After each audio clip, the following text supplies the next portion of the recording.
Hello guys, good noon. To this video ay magluluto tayo ng dininding or lamang-lamang. Ito yung ating mga sahog.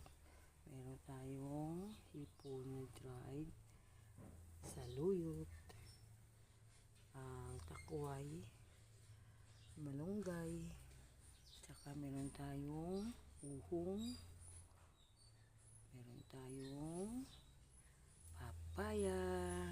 Tara guys, magluto tayo kasi kailangan natin yung gulay for today's video kasi katatapos lang natin linagnat. Ayan, kumukulo na yung ating water. Naglaga muna tayo ng ating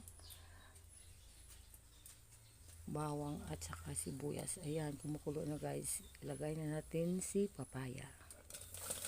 Ouch! Ayan.